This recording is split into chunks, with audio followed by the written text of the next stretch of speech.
بسم اللہ الرحمن الرحیم، اللہم صلی علی محمد و آل محمد۔ الحمدللہ اب تک ہمارے 26 درس اس سلسلہ قائدیہ کے مکمل ہوئے ہیں۔ آج سے ہمارا 27واں درس ہے اور ہماری بات ہو رہی تھی کہ انسان کتنے عالم سے گزر کر آتا ہے، کتنے عالم سے گزرتا ہے آخر تک۔ اب تک ہم نے 2 عالم ذکر کیے، ایک عالم ارواح یا جسے عالم اشباح کہا جاتا ہے، اور ایک عالم جو ہے وہ عالم اسلاب، اپنے آبا و اجداد کی صلبوں میں۔ تیسرا عالم جو ہے وہ عالم ارحام ہے، یعنی ماؤں کے رحم سے گزرتا ہے۔ اس حوالے سے پروردگار نے ارشاد فرمایا سورہ مومنون کی آیت نمبر 12 سے 14 میں کہ وَلَقَدْ خَلَقْنَا الْإِنسَانَ مِنْ سُلَالَةٍ مِنْ طِينٍ، ہم نے انسان کو مٹی کے ایک خلاصے اور نتیجے سے خلق کیا، پھر جو ہے ہم نے اس کو نطفہ قرار دیا، ایسی جگہ میں کہ جو ٹھہری ہوئی جگہ تھی کہ جس میں وہ یعنی بچہ مکمل ہو سکتا تھا، فی قرار مکین اس کو کہا گیا۔ ثم خلقنا النطفۃ علقۃ، پھر ہم نے اس نطفہ کو ایک آلہ کی شکل بنائی۔ آلہ کا ایک کیڑے کی مانند شکل بنتی ہے جو رحم میں چپکی ہوئی ہوتی ہے، کچھ عرصے وہ ہوتا ہے۔ خلقنا العلقۃ مضغۃ، پھر اس کو ہم نے گوشت کے لوتھڑے کی شکل میں خلق کیا، پھر جو ہے ہم نے اس لوتھڑے کی ہڈیاں بنائیں۔ فَكَسَوْنَا الْعِظَامَ لَحْمًا، پھر ہم نے ان پہ ہڈیوں پہ گوشت چڑھایا۔ ثُمَّ أَنشَأْنَاهُ خَلْقًا آخَرَ، پھر ہم نے اس کو ایک اور مخلوق خلق کیا، یعنی یہ وہ وقت ہے جب روح داخل ہونے کا وقت ہے۔ فَتَبَارَكَ اللَّهُ أَحْسَنُ الْخَالِقِينَ، تو بابرکت ہے وہ اللہ جو بہترین خالق ہے۔ تو اس کا معنی یہ ہے کہ انسان کا جو وجود کی ابتدا ہے، اگرچہ روح کی جہت سے وہ عالم ارواح، عالم اشباح یا عالم ذر بھی کہا جاتا ہے، وہاں سے شروع ہوتا ہے، اپنے آبا و اجداد کی صلبوں میں آتا ہے، یہاں تک کہ وہاں نطفہ بنتا ہے صلب کے اندر، پھر وہ نطفہ منتقل ہوتا ہے کہاں؟ ایسے رحم کے اندر کہ جس کو قرآن نے قرار مکین کہا ہے، ماں کے رحم میں آتا ہے۔ پھر جب نطفہ یہاں پہنچتا ہے تو یہاں 5 سٹیجوں سے گزرتا ہے یہ نطفہ، پے در پہ 5 سٹیج جو آیت نے ذکر کیے ہیں، یہاں تک کہ وہ ایک بچہ مکمل تیار ہو جاتا ہے اور چوتھے عالم کے لیے تیار ہو جاتا ہے کہ وہ اب چوتھے عالم میں قدم رکھے۔ بس اس سے ہمارا اگلا جو عالم ہے وہ عالم دنیا ہے، جو چوتھا عالم ہے انسان کا۔ یہ وہ عالم ہے کہ جو انسان کے اگلے جو عوالم ہیں ان کے لیے یہاں سے تمہید باندھتا ہے کہ آگے والے عالم کو کیسے بنانا ہے، یہیں سے اس کی تعیین کرنی ہوگی، کیونکہ صرف عالم دنیا ہی، جتنے عالم ہیں انسان جن سے گزرتا ہے، صرف دنیا ہی وہ عالم ہے جس میں انسان اپنے ارادے اور اختیار سے زندگی گزارتا ہے۔ اس سے پہلے والے جو عالم تھے اس میں کوئی ارادہ و اختیار نہیں تھا کہ مجھے کون سا باپ دیا جائے، کون سی ماں دی جائے، کب مجھے دنیا میں بھیجا جائے۔ لیکن جب یہاں آتا ہے تو انسان کو جو ہے وہ اپنے اگلے عالم کی زندگی کیسی گزارنی ہے اس کا اختیار یہاں دیا جاتا ہے کہ یہاں تم نے کیسے رہنا ہے، اس کے مطابق تم نے وہاں جو ہے اس کے مطابق زندگی گزارو گے، تو لہٰذا تم نے اپنا انجام یہیں سے معین کر کے جانا ہے۔ اللہ کے رسول نے اس دنیا کے بارے میں فرمایا تھا، یعنی دنیا اس حد تک مہم ہے، یعنی اس سے ایسی ایک گئی گزری چیز نہیں ہے، یعنی دنیا وہ زندگی ہے، وہ عالم ہے جو آپ کے ہمیشہ والے عالم کی حالت کو معین کرے گا کہ آپ نے وہاں کیسے زندگی گزارنی ہے، جنت میں یا جہنم میں، یہ دنیا میں معین ہوگا۔ اسی لیے اللہ کے رسول نے فرمایا تھا کہ دنیا کو گالی نہ دو، چونکہ دنیا جو ہے مومن کے لیے بہترین سواری ہے، اسی پر تو انسان جو ہے وہ خیر تک پہنچ سکتا ہے اسی دنیا کے ذریعے اور شر سے بچ سکتا ہے۔ اور جب ایک بندہ دنیا کو گالی دے کر کہتا ہے کہ لعن اللہ الدنیا، تو دنیا جواب میں کہتی ہے اللہ اس پر لعنت کرے جو تجھ اور میرے میں سے زیادہ اللہ کا نافرمان ہے۔ آخر یہ عالم ختم ہو جاتا ہے، چند دن کی زندگی ہوتی ہے تو ہم 5ویں عالم میں قدم رکھتے ہیں جس کو عالم برزخ کہتے ہیں، عالم مثال کہتے ہیں، جس کو عالم قبر کہتے ہیں، عالم موت کہتے ہیں۔ اور یہ عالم جو ہے دنیا اور آخرت کے درمیان کا عالم ہے، یعنی عالم آخرت اور دنیا کے عالم کے درمیان۔ یہ کب سے شروع ہوتا ہے؟ جب انسان کو سکرات شروع ہوتے ہیں، حالت احتضار شروع ہوتی ہے، یہ ہماری دنیا کی آخری سٹیج ہوتی ہے اور اگلے عالم یعنی عالم برزخ کی پہلی سٹیج ہوتی ہے۔ تو اس کے بارے میں بعض آیات نے اشارہ کیا وَقُلْ رَبِّ أَعُوذُ بِكَ مِنْ هَمَزَاتِ الشَّيْطَانِ من همزات الشیاطین وَأَعُوذُ بِكَ رَبِّ أَن يَحْضُرُونَ۔ پروردگار یعنی تو کہہ دے کہ اے میرے رب میں پناہ مانگتا ہوں شیاطین کے جو ہمزات وساوس اور دھوکے ہیں، اور میں تیری پناہ مانگتا ہوں کس سے؟ کہ وہ میرے پاس ہیں۔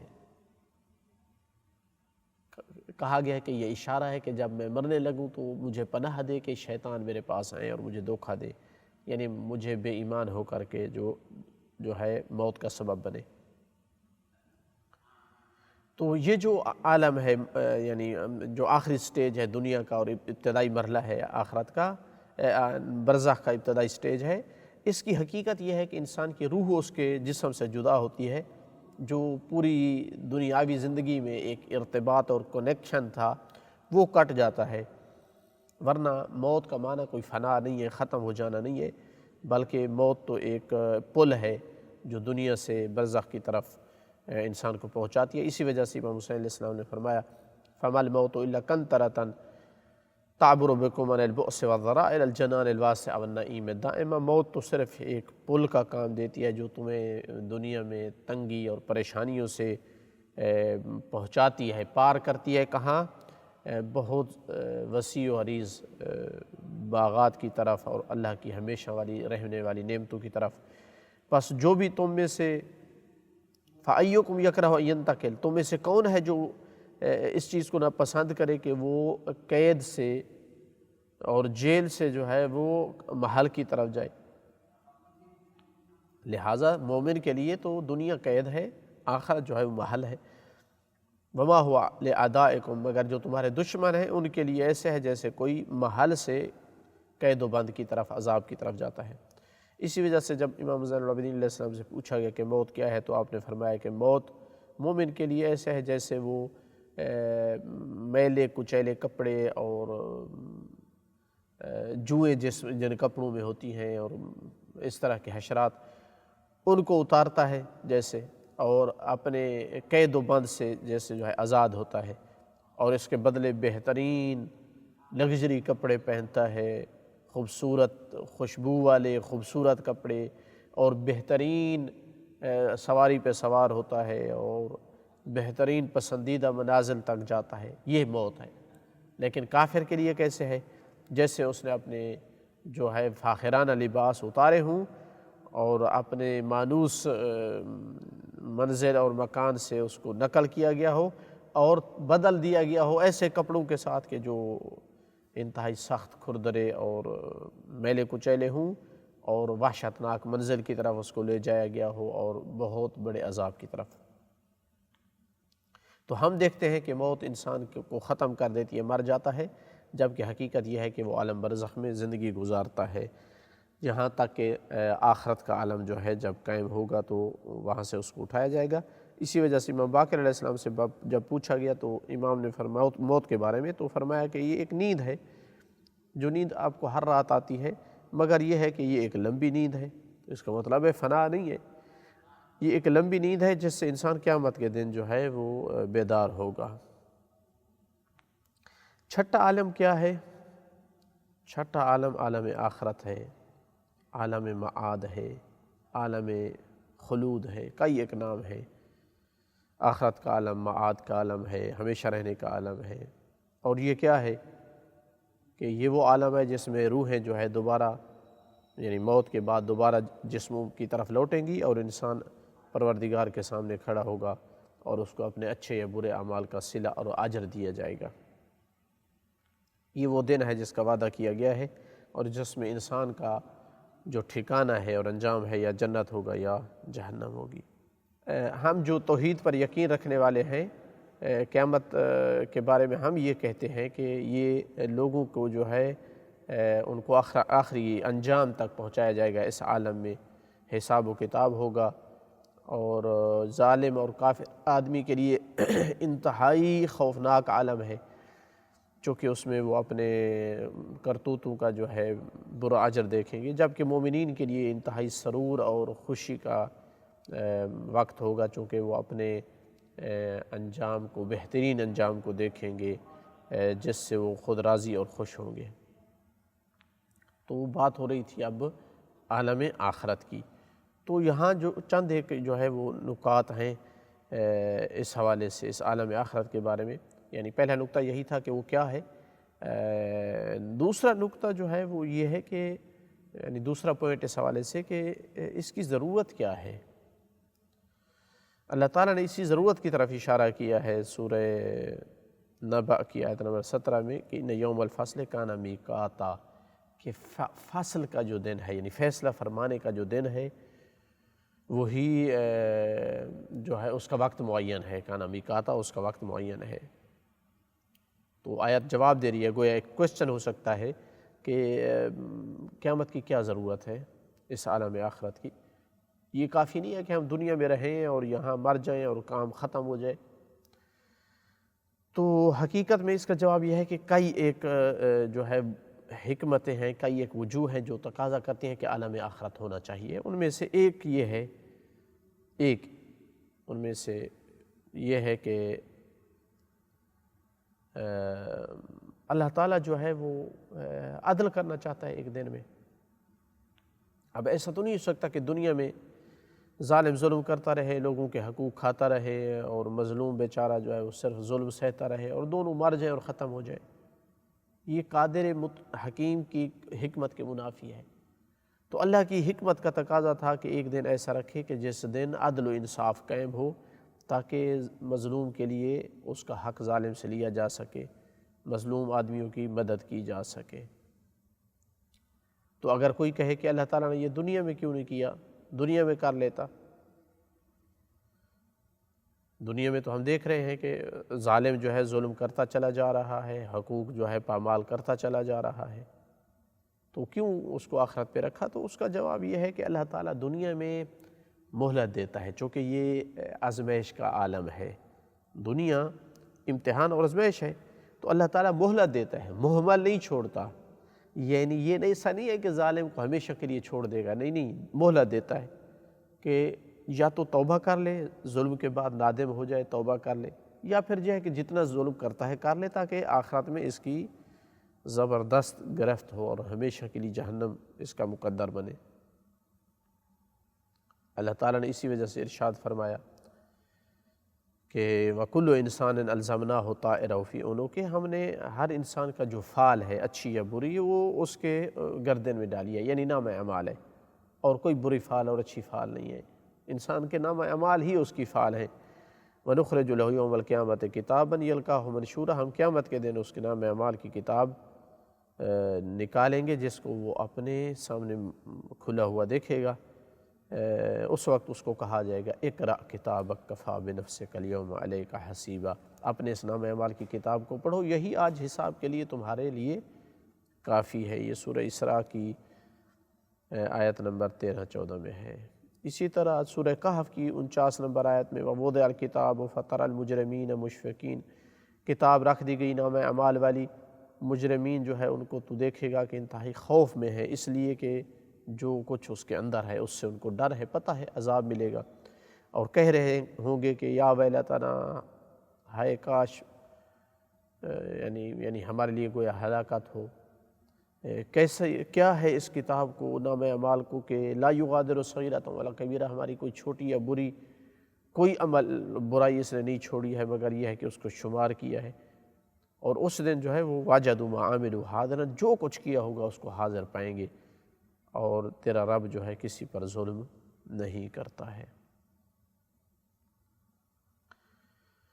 تو لہٰذا جب تک عالم آخرت ہے تو ظالم کے لیے ممکن نہیں ہے کہ وہ اللہ کی قدرت سے خارج ہو جائے، اور اللہ اس کا دنیا میں حساب نہ کرے تو اس کا یہ مطلب نہیں ہے کہ وہ ہمیشہ فرار کر جائے گا۔ تو ایک دن رکھا ہے جس دن ظالم کو اس کے ظلم کا صلہ ملے گا۔ اور جب ہم دنیا میں جو ہے اس چیز کی کا عقیدہ رکھتے ہیں کہ مظلوم کو اس کا حق ملے گا، ظالم سے چھینا جائے گا، اور دنیا دار الامتحان ہے، جیسا کہ آیات بھی فرما رہی ہیں اور رسول اللہ نے بھی فرمایا تھا فَإِنَّكُمْ الْيَوْمَ فِي دَارِ عَمَلٍ وَلَا حساب، کہ آج تم عمل کے گھر میں ہو، حساب نہیں ہے. انتم غداً فی دار حساب ولا عمل، اور اگلے عالم میں جو ہے آخرت میں تم حساب کے گھر میں ہوں گے، یعنی تمہارا حساب کتاب ہوگا، عمل نہیں ہوگا. تو پھر مومن جو ہے وہ یہ جب عقیدہ رکھتا ہے تو وہ اللہ تعالیٰ کے قانون کے مطابق زندگی بسر کرتا ہے. یہ عالم آخرت کے عقائد یعنی عقیدہ رکھنے کے نتائج میں سے وہ کسی پہ ظلم نہیں کرتا، حق نہیں کھاتا، بلکہ وہ عدل و انصاف سے کام لیتا ہے، چونکہ جانتا ہے کہ اگر کسی کا حق کھا لیا تو وہ دینا پڑے گا. اور اس کے برعکس اگر اس پہ ظلم ہوتا ہے تو اس کو روکا نہیں گیا ہے کہ وہ دنیا میں اپنا انتقام نہ لے، لیکن بعض دفعہ نہیں لے سکتا، اس لیے کہ یا تو ظالم کا پتہ نہیں ہے کون ہے، مثلا مال چوری کیا ہے کون تھا نہیں پتہ، یا اس لیے کہ ظالم زیادہ طاقتور ہے. تو پھر بھی مومن جو ہے مظلوم ہونے کی صورت میں بھی مایوس نہیں ہوتا، چونکہ وہ جانتا ہے کہ اللہ تعالیٰ اس کو اس کا حق دلائے گا قیامت کے دن اگر دنیا میں نہ بھی ملا. تو لہٰذا یہ بہت بڑی حکمت ہے اس میں عالم آخرت قیامت کے عالم میں کہ انسان مومن جو ہے مطمئن ہو کر زندگی بسر کرتا ہے، نہ کسی کے حقوق پر ڈاکہ ڈالتا ہے، اور نہ اگر اپنا حق چھن جائے تو پریشان ہوتا ہے. اسی وجہ سے امیر المؤمنین علیہ الصلوۃ والسلام نے فرمایا وَاعْلَمُوا جان لو أَنَّهُ لَيْسَ لِهَذَا الْجَلْدِ الرَّقِيقِ صَبْرٌ عَلَى النَّارِ، جان لو کہ اس باریک جلد کو برداشت اس میں نہیں ہے کہ وہ جہنم کی آگ کو برداشت کرے. فَرَحَمُوا نُفُوسَكُمْ، اپنے نفسوں پر رحم کرو، چونکہ تم نے دنیا کی مشکلات میں تجربہ کر لیا ہے کہ تم برداشت کے یعنی نہیں رکھتے ہو. کیا تم میں سے کسی نے دیکھا ہے کہ وہ کتنا چیختا ہے، چلاتا ہے جب اس کو ایک کانٹا دنیا میں چبھ جاتا ہے؟ کیا اس نے نہیں دیکھا کہ پھسل جائے، پاؤں پھسل جائے، گر جائے تو اس کا خون بہنے لگتا ہے؟ کیا نہیں دیکھا کہ پیاس اس کو جو ہے وہ ہلاک کرنے لگتی ہے؟ تو پھر کیسے وہ وقت کیسے ہوگا انسان پر کہ جب وہ جہنم کے دو طبقوں کے درمیان میں ہوگا، پتھر کے ساتھ اس کو باندھ دیا جائے گا، شیطان کے ساتھ اس کو جوڑ دیا جائے گا. کیا تم جانتے ہو کہ ایک ایسا فرشتہ ہوگا جب وہ غضب کرے گا جہنم کی آگ پر تو جہنم کی آگ بعض حصوں پہ مارے گی، اور جب اس کو جھڑک دے گا تو وہ جہنم اپنے دروازوں کے درمیان اچھلے گی اس کی جھڑک سے. تو گویا فرمانا چاہتے ہیں کہ مومن کو ہمیشہ بچنا چاہیے، کوئی ایسا کام نہ کرے کہ اس کا انجام ایسا ہو. یہ پہلی حکمت تھی، پہلا سبب تھا عالم آخرت کا ہونا بھئی کیوں ضروری ہے. دوسری جو وجہ اور سبب ہے کہ قرآن نے وعدہ کیا ہے، اب ہمیں سمجھ آئی یا نہ آئے، جب ہم یقین کر چکے ہیں کہ اللہ کی کتاب ہے، چونکہ عالم آخرت کا عقیدہ بعد میں آ رہا ہے نا، پہلے ہم یقین کر چکے ہیں کہ اللہ تعالیٰ ہے اور انبیاء ہے اور قرآن ہے، تو قرآن نے کہہ دیا ہے، اللہ نے وعدہ دے دیا ہے قرآن میں.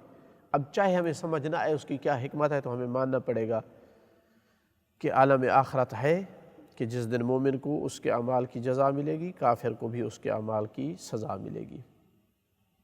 اگر ہم مر گئے اور عالم آخرت نہ ہوا تو اللہ تعالیٰ کے وعدے کی خلاف ورزی آئے گی، جبکہ اللہ تعالیٰ اپنے وعدے کی خلاف ورزی نہیں کرتا. کتنی آیات ہیں جن میں اللہ تعالیٰ نے اس کا وعدہ کیا ہے. ان میں سے مثلا ایک جو ہے چند ایک آیات ہم پڑھتے ہیں. سورہ قاف کی آیت نمبر 20 سے 35 تک مثلا جو ہے کیسے ذکر ہے قیامت کے بارے میں. مَنُفِخَ فِي الصُّورِ، سور میں پھونکا جائے گا اس دن جس دن کے بارے میں وعدہ دیا گیا ہے، اور ہر نفس آئے گی اس حالت میں کہ اس کو ہانکنے والا ہوگا اور اس پر گواہ ہوگا. اب ظاہر ملائکہ مراد ہے، اور بھی تفسیر کی گئی ہے. لَقَدْ كُنْتَ فِي غَفْلَةٍ، کہا جائے گا کہ تو غفلت میں تھا اس دن کے بارے میں، تو آج تیرا جو ہے ہم نے پردے کو کشف کر دیا ہے، تو تیری آنکھ جو ہے وہ حدید کی طرح، یعنی ایک جگہ خوف کی اور موت کی یعنی عذاب کے خوف کی وجہ سے ایک جگہ ٹک ٹکی باندھ کر رہے گی، ادھر ادھر اس میں حرکت نہیں ہوگی.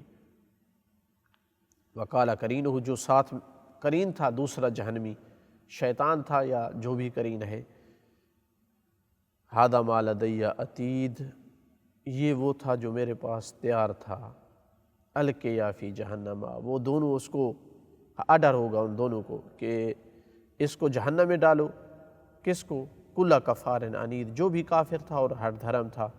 جو بھی خیر سے منع کرتا تھا، تجاوز کرنے والا، شک میں پڑنے والا تھا، الذی جعل مع اللہ الہا آخر، کہ جو اللہ کے ساتھ دوسروں کو معبود قرار دیتا تھا، فَأَلْقِيَاهُ فِي الْعَذَابِ الشَّدِيدِ، ان دونوں سے کہا جائے گا سائق اور شہید، یعنی جو ہانکنے والا اور گواہ ہوگا، کہ اس کو عذاب شدید میں ڈال دو۔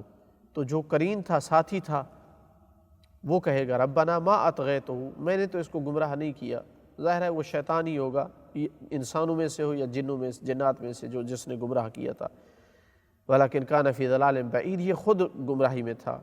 قال لا تختصموا، کہے گا کہ آج میرے نزدیک، میرے پاس جھگڑا مت کرو، میں نے تمہیں پہلے سے وعدہ دے دیا تھا، ڈرا دیا تھا کہ جہنم ہوگی، اور میرے پاس جو ہے کسی قول کو تبدیل نہیں کیا جاتا، اور میں بندوں پر ظلم نہیں کرنے والا ہوں، تم اپنے اعمال کا انجام دیکھ رہے ہو۔ تو اس وقت یوم نقول لجہنم، جہنم سے ہم کہیں گے کہ کیا تو پر ہو چکی؟ تو کہے گی حل میں مزید، کیا اور بھی ہیں جہنمی؟ تو لے آئے، میرے اندر گنجائش ہے۔ یہ ان لوگوں کا انجام ہوگا، لیکن کچھ لوگ خوش قسمت ہوں گے، وَأُزْلِفَتِ الْجَنَّةُ لِلْمُتَّقِينَ، سجایا جائے گا، قریب کر دیا جائے گا، جنت کو قریب کر دیا جائے گا متقین کے، اور جو ان سے دور نہیں ہوگی، هَذَا مَا تُوعَدُونَ، ان سے کہا جائے گا کہ یہ وہ ہے جس کا تم سے وعدہ کیا جاتا تھا دنیا میں، لِكُلِّ، ہر اس شخص کے لیے اواب حفیظ، جو پلٹنے والا تھا اللہ کی طرف، جس کی حفیظ یا تو یہ ہے کہ جو اپنی حفاظت کرنے والا تھا گناہوں سے، یا محفوظ تھا اللہ تعالیٰ کی خاص توفیق کے ذریعے، ملائکہ کے ذریعے محفوظ تھا گناہوں سے۔ من خشی الرحمن بالغیب، جو بھی غیب میں، تنہائی میں رحمان سے ڈرتا ہے، وجاء بقلب منیب، اور ایسا دل لے کر کے آیا ہے جو اللہ کی طرف پلٹنے والا دل ہے، ان سے کہا جائے گا ادخلوها بسلام، داخل ہو جاؤ جنت میں سلامتی کے ساتھ، ذالک یوم الخلود، یہ وہ دن ہے جو ہمیشہ کے لیے ہے، یعنی ہمیشہ کے لیے جنت میں رہو گے۔ لہم ما یشاؤون فیہا، اس کے اندر سب کچھ وہ ہوگا جو وہ چاہیں گے، اور ہمارے پاس اور بھی بہت زیادہ ہوگا۔ اسی طرح مثلا سورہ نور کی 24 نمبر آیت میں یوم تشہد علیہم السنتہم وایدیہم وارجلہم، ان کے زبانیں، ان کے ہاتھ، ان کے پاؤں ان کے خلاف گواہی دیں گے جو انہوں نے عمل کیا ہوگا۔ یومئذ یوفیہم اللہ دینہم الحق، اللہ تعالیٰ ان کے دین کا پورا پورا بدلہ اور صلہ دے گا۔ وَيَعْلَمُونَ أَنَّ اللَّهُ هُوَ الْحَقُّ الْمُبِينُ، اس دن ان کو یقین ہو جائے گا، یقین ہو جائے گا کہ اللہ ہی حق اور واضح طور پر حق ہے۔